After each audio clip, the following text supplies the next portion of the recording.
Hello दोस्तों, नमस्कार। तो कैसे हो आप सभी? उम्मीद करता हूँ अच्छे होंगे। दोस्तों स्वागत है आपका शर्मा रीजनिंग क्लासेस के अंदर। दोस्तों आप लोगों की हैवी डिमांड के ऊपर मैं आप लोगों के लिए एक बहुत ही अच्छी वीडियो लेकर के आया हूँ, जिसके अंदर मैं आपको बताऊंगा कि आप लोग अगर वनपाल और वन रक्षक परीक्षाओं की तैयारी कर रहे हैं तो आपको स्टिक कैसे तैयारी करनी है। ठीक है ना? आपको जो तैयारी करने का जो सही और स्टिक रणनीति वाला जानकारी वाला जो तरीका है वो मैं इस वीडियो में बताऊंगा। और गारंटी देता हूँ, ये वीडियो अगर आप इंप्लीमेंट करते हो अपनी स्टडी के अंदर तो आपका सिलेक्शन कोई नहीं रोक पाएगा। ठीक है ना? क्योंकि ये जो मैं आपके साथ जो डिस्कस करने जा रहा हूँ, ये जो क्लास है ये ऐसी महत्वपूर्ण क्लास है जो आपकी साइकोलॉजी के ऊपर बेस है। ठीक है ना? तो जो लोग वन रक्षक वनपाल इन परीक्षाओं की तैयारी कर रहे हैं वो कम समय में भी कैसे तैयारी करें और कितना कौन सा सब्जेक्ट एक दिन में कितना पढ़ें, इन सभी को लेकर के एक बहुत ही महत्वपूर्ण जानकारी वाली वीडियो आपके लिए लेकर के आया हूं। दोस्तों वीडियो चाहे बड़ी हो चाहे छोटी, मुझे नहीं पता कि कितनी लेंथ वीडियो हो सकती है, लेकिन जो भी आपको मैं जानकारी दूंगा वो बिल्कुल स्टिक जानकारी दूंगा। तो चलिए दोस्तों शुरू करते हैं। वीडियो को लास्ट तक जरूर देखना अगर आपको एक एक पॉइंट अच्छे से समझना है और अगर आप चाहते हो कि आपको सही तरह से गाइडेंस मिले तैयारी करने में, तो वीडियो को लास्ट तक जरूर देखना। चलिए, सबसे पहला जो मैं हर स्टूडेंट को कहता हूं और आपको भी कह रहा हूं, रिमूव योर फियर फैक्टर। ये क्या होता है जी? सबसे पहली बात मैं यही कहता हूं हर स्टूडेंट को, सबसे पहले अपने अंदर जो डर है ना उसको आप निकाल कर फेंक दो। डर कैसे? अब जैसे कई स्टूडेंट्स हैं उनके मन में ये आता है कि हाँ इतने सारे फॉर्म भरे गए, अब मेरा कंपटीशन पता नहीं मैं कैसे फाइट कर पाऊंगा या कर पाऊंगी। ठीक है ना? जो भी है लड़का या लड़की। तो सबसे पहली चीज दोस्तों, आप जब तक अपने अंदर फियर फैक्टर को पाले रखोगे ना, आप 95% तो वहीं फेल हो जाओगे। कंपटीशन से पहले ही आप बाहर हो चुके हो जब आपने अपने अंदर जो फियर फैक्टर है उसको पाल लिया। तो सबसे पहली चीज मैं आपसे यही कहना चाहूंगा, सबसे पहले अपने डर को बाहर निकाल के फेंको, अपने अंदर कॉन्फिडेंस जनरेट करो। ओवर कॉन्फिडेंस नहीं होना है, कॉन्फिडेंट रहना है। अपने अंदर कॉन्फिडेंस जनरेट करो कि हाँ अगर ये कर सकते हैं तो मैं भी कर सकता हूं। जब दशरथ मांझी पहाड़ चीर कर रास्ता बना सकते हैं तो आप लोग क्यों नहीं कुछ कर सकते? सोचने वाली बात है ना? तो सबसे पहली बात है रिमूव योर फियर फैक्टर, अपने फियर फैक्टर को बाहर निकाल करके फेंक दो। सेकेंडरी दोस्तों, अगर अपने बात करें तो जब भी आप किसी एग्जाम की तैयारी करते हैं तो उसके लिए आपका उसको सिलेबस और उसके जो सब्जेक्ट्स हैं उनमें अच्छी पकड़ होनी चाहिए, आपको उनका अच्छा पता होना चाहिए, है ना? यानी कि जब भी अपने जंग के मैदान में उतरते हैं तो हमें जंग की रणनीति पता होनी चाहिए। दुश्मन के पास कितने हथियार हैं, दुश्मन कितना शक्तिशाली है, ये हमें पता होगा, तभी हम लोग क्या है जंग के मैदान में उतर पाएंगे। उसी तरह से क्या है, हम जब भी किसी एग्जाम की तैयारी करते हैं तो हमारे पास एक परफेक्ट आइडिया होना चाहिए कि उस एग्जाम में आने वाले सब्जेक्ट्स कौन कौन से हैं और हमें कितने सब्जेक्ट्स को कितना समय देना है। कई बार क्या होता है, स्टूडेंट जो है ना वो जिस सब्जेक्ट को समय नहीं देना है उस सब्जेक्ट को तो 2-2 3-3 घंटे दे देते हैं, और जो सब्जेक्ट इंपॉर्टेंट है जिसको समय देना है वो 15 मिनट में फिनिश कर देते हैं। तो ऐसा हमें नहीं करना है। मैं आपको बताऊंगा उतना अगर आप समय किसी सब्जेक्ट में दोगे तो आप लोग जो है स्मूथली तैयारी कर पाओगे और आपको कोई दिक्कत पैदा नहीं होगी। ठीक है ना? देखो, सही दिशा में भागना और गलत दिशा में तेजी से भागना दोनों में फर्क होता है। ठीक है दोस्तों?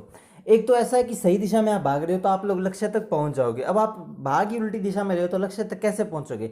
तो गलत दिशा में भागने से अच्छा है कि आप लोग सही दिशा में भागे, गलत दिशा में भागने से अच्छा है कि आप लोग भागे ही ना।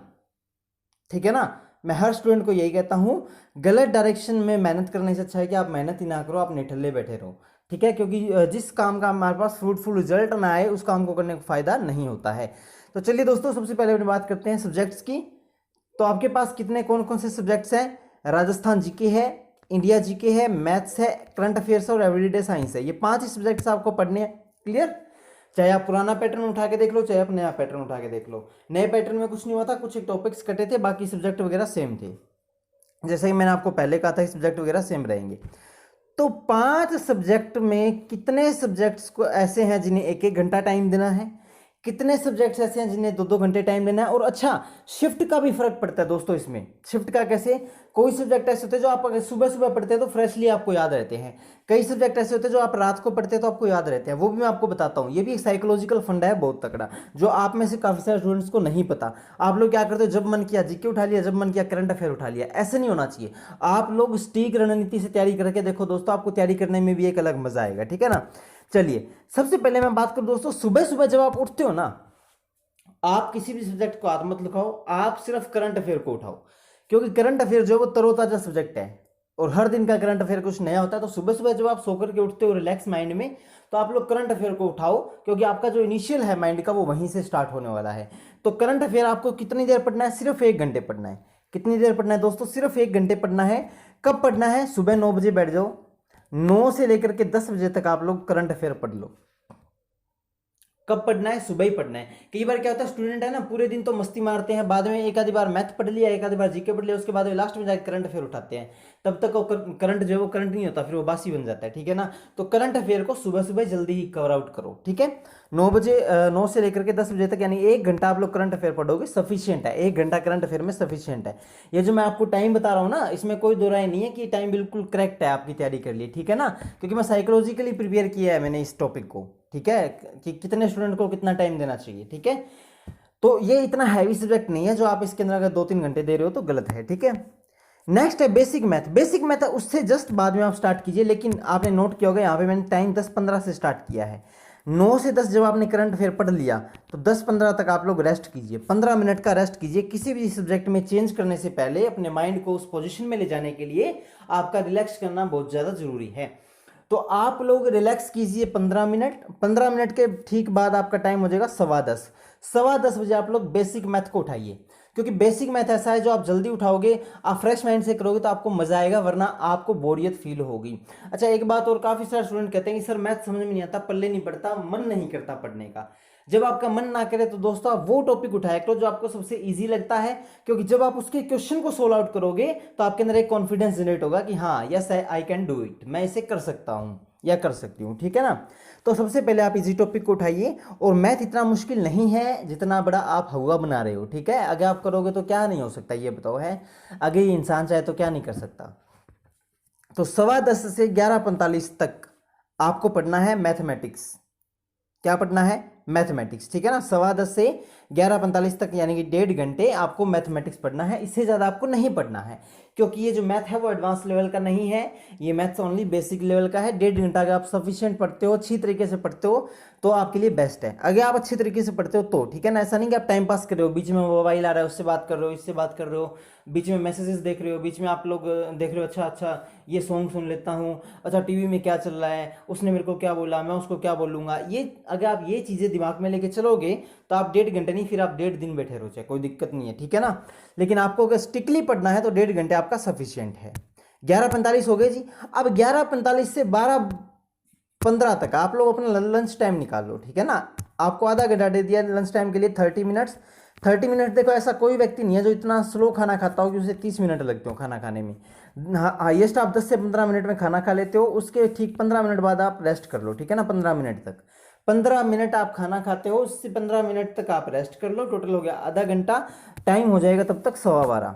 सुबह 9 बजे का शेड्यूल 12:15 तक आके इंटरवल में पहुंच चुका है। ठीक है? उसके बाद आपको क्या करना है? आपको 12:15 बजे उठानी है राजस्थान जी के। अब बारी लेके आओ राजस्थान जीके की दोपहर में, खाना खाने के बाद। ठीक है ना? खाना खाने के बाद लेकर के आओ राजस्थान जीके, 12:15 बजे बैठ जाओ, 2:15 तक इसको घोट के पी लो। यानी कि 2 घंटे राजस्थान जीके आप लोग पढ़ो दोपहर के अंदर। राजस्थान जीके में आपको 2 घंटे देने हैं, इंडिया जीके में आपको 2 घंटे देने हैं, बाकी में 1-1 डेढ़ घंटा दोगे तो आपका चल जाएगा काम, कोई दिक्कत वाली बात नहीं है। ठीक है ना दोस्तों? ऐसी स्टिक रणनीति दोस्तों आपको कोई नहीं बताएगा। ठीक है ना? इतना इतना टाइम कि आपका रेस्ट टाइम भी निकाल के दे रहा हूँ, आपको टाइम टेबल मैं खुद बना करके दे रहा हूँ। हाँ, वो बात अलग है, आप अपने हिसाब से इसको रीसेट कर सकते हैं, लेकिन मेरा मेन मोटिव यही है कि जिसका टाइम टेबल ऐसा बन रहा है वो तो इस वीडियो से हेल्प लेना, और जिसका नहीं बन रहा है उसको ये तो पता होना कि कौन सा सब्जेक्ट कितनी देर पढ़ना है और कौन सा सब्जेक्ट सुबह और शाम पढ़ने हैं। आप कमेंट में सही सही बताना, आपको पता था कि कौन से सब्जेक्ट सुबह सुबह पढ़ने चाहिए। गारंटी देता हूँ 99% स्टूडेंट को नहीं पता होगा, 1% स्टूडेंट को पता होगा, वो भी आधा अधूरा। ठीक है ना? ये जो आप पढ़ते हो ना करंट अफेयर, आप शाम को पढ़ रहे हो, रात को पढ़ रहे हो, इसको पढ़ने को बेनिफिट नहीं होता है, इसको सुबह सुबह तरोताजा माइंड से करो। ठीक है ना? करंट अफेयर जब वीडियोस आपने देखा होगा, जो भी टीचर करंट अफेयर की वीडियो डालता है वो सुबह सुबह बहुत जल्दी डालता है, क्योंकि वो करंट है ना, वो अपडेट सुबह सुबह के होते हैं। ठीक है ना?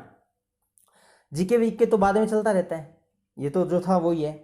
तो 12:15 से 2:15 तक आप लोग जीके को पिएंगे, राजस्थान जीके को। ठीक है ना?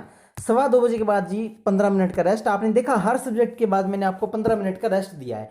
आपका जो ये डिज़ाइन किया गया ना टाइम टेबल, ये बिल्कुल साइकोलॉजिकल तरीके से किया गया, आपके एक एक दिमाग की नसों को पढ़ करके मैंने ये टाइम टेबल डिज़ाइन किया है। ठीक है ना?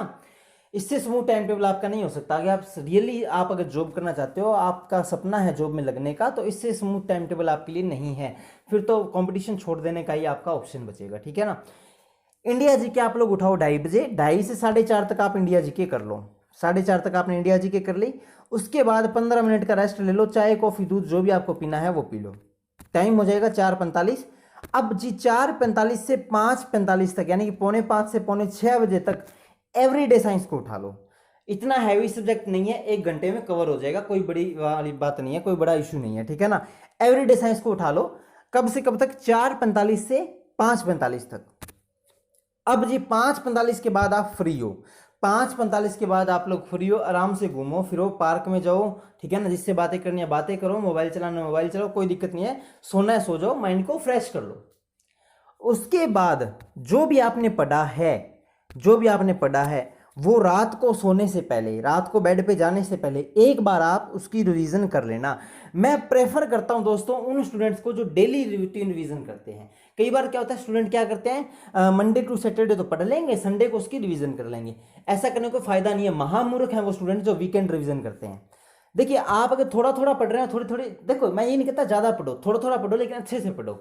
तो अगर यदि आप लोग थोड़ा थोड़ा पढ़ रहे हैं, उसकी थोड़ी थोड़ी रिवीजन कर रहे हैं ना, तो आपको वो चीज़ जो है वो 99% तक याद रहती है और लंबे समय तक याद रहती है। ऐसा नहीं है, अब जैसे देखो, ऐसा होता है क्या कि मान लो आप एक दिन खाना नहीं खा रहे हो, 5 दिन फिर खाना खा रहे हो, फिर एक दिन खाना नहीं खा रहे हो, फिर एक दिन आपने खाना खाया वो दबा के खा लिया कि मैंने 5 दिन से खाना नहीं खाया था, आज दबा के खा लूंगा। ऐसा हो सकता है क्या? चाहे आप 2 रोटी खाओ, चाहे 3 रोटी खाओ, आप डेली खाते हो ना, रूटीन वाइज खाते हो ना, सुबह शाम दोपहर खाते हो ना। तो उसी तरह से स्टडी का करना है। जब आप खाने में कोई कॉम्प्रोमाइज़ नहीं करते तो स्टडी में कॉम्प्रोमाइज़ क्यों कर रहे हो, ठीक है ना।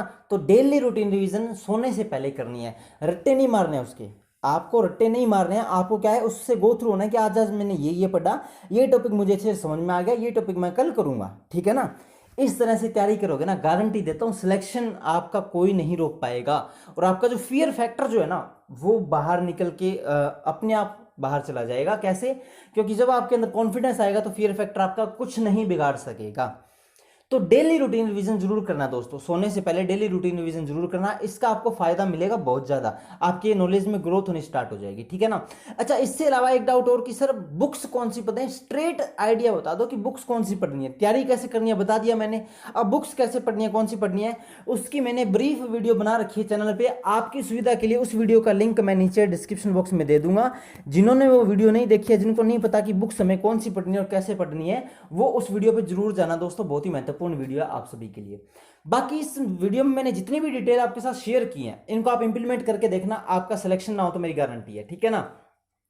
क्योंकि दोस्तों ये जो टाइम टेबल है बहुत स्ट्रिक्ट रणनीति के साथ तैयार किया गया है। और अगर आप इसमें टाइम टेबल में आपको मतलब कोई सुटेबल नहीं लग रहा है, आपका टाइम टेबल मान लो अलग है, वैसे तो सबके अलग अलग होते हैं, लेकिन मैंने सोचा कि एक ब्रीफ आइडिया आपको दे दूं और साथ में आपको ये पता लग जाएगा ना कितने सब्जेक्ट कितनी देर पढ़ने हैं। तो अगर आप अपने हिसाब से टाइम टेबल सेट करना चाहो तो कर सकते हो, लेकिन जितने घंटे मैंने बताया ना उतने घंटे आपको पढ़ना पड़ेगा। अगर मैंने राजस्थान घंटे 2 घंटे बताया है, राजस्थान जीके, इंडिया जीके 2 घंटे बताया है, मैथ मैंने 1.5 घंटे बताया है, तो इतना आपको पढ़ना पड़ेगा, तब जाकर के आपका सिलेक्शन होगा। अरे एक बार चलना तो शुरू करो, एक बार चलना तो शुरू करो, रास्ते अपने आप निकल जाएंगे, ठीक है ना। एक बार चलना शुरू करो, रास्ते अपने आप निकल जाएंगे, मंजिल आपके पास खुद चल करके आएगी अगर आप मेहनत कर रहे हो तो, ठीक है ना। ऊपर वाला भी साथ देगा, ठीक है। तो अपने ऊपर हमेशा कॉन्फिडेंस रखना। और दूसरी बात दोस्तों, कोई भी क्वेरी है आपकी तो कमेंट सेक्शन आपके लिए खुला है, आप कमेंट कीजिए। व्हाट्सएप ग्रुप का लिंक आपको नीचे डिस्क्रिप्शन बॉक्स में मिल जाएगा, वहाँ पे आप लोग जुड़ सकते हैं। मेरा कॉन्टैक्ट आपको डिस्क्रिप्शन बॉक्स में मिल जाएगा। चैनल पे प्लेलिस्ट है, जो लोग तैयारी कर रहे हैं वो प्लेलिस्ट में वीडियोज़ हैं अलग अलग सब्जेक्ट्स की, जाकर के देख सकते हैं। दोस्तों चैनल पर आप लोग नए हो तो सब्सक्राइब जरूर कर देना, सब्सक्राइब करके बेल आइकन को जरूर दबा देना, क्योंकि मेरी जो भी वीडियोज़ हैं वो स्टूडेंट्स के लिए बहुत ज़्यादा हेल्पफुल वीडियोज़ हैं, ठीक है ना। उनके करियर को गाइड करने में, उनकी स्टडी को गाइड करने में बहुत ही ज़्यादा हेल्पफुल वीडियोज़ हैं, ठीक है। इसके अलावा वीडियो को शेयर सभी लोग कर देना, ठीक है ना। काफ़ी अच्छी वीडियो है, सभी लोगों तक जाएगी, सभी लोग तैयारी करेंगे, शेयर जरूर कर देना दोस्तों। और वीडियो कैसी लगी कमेंट सेक्शन में एक बार अपने दिल से जो भी आपका दिल करे वो कमेंट एक बार जरूर करना दोस्तों। मुझे आपके कमेंट का हमेशा इंतजार रहता है। देखते हैं कल कितने लोग कमेंट करते हैं। मुझे कम से कम 50 कमेंट चाहिए दोस्तों, और इस वीडियो के ऊपर मुझे कम से कम 300 से 400 व्यू चाहिए एक दिन के अंदर अंदर। देखते हैं कितने लोग आगे से आगे शेयर करते हैं, क्योंकि ऐसी इंपॉर्टेंट वीडियो आपको शायद ही कहीं देखने को मिले, ठीक है दोस्तों। तो मिलते हैं नेक्स्ट वीडियो में, उम्मीद करता हूं तब तक आप लोग अच्छी तरह से सपोर्ट करेंगे। मिलते हैं नेक्स्ट वीडियो में, तब तक के लिए बाय बाय, टेक केयर, जय हिंद, जय भारत, जय राजस्थान।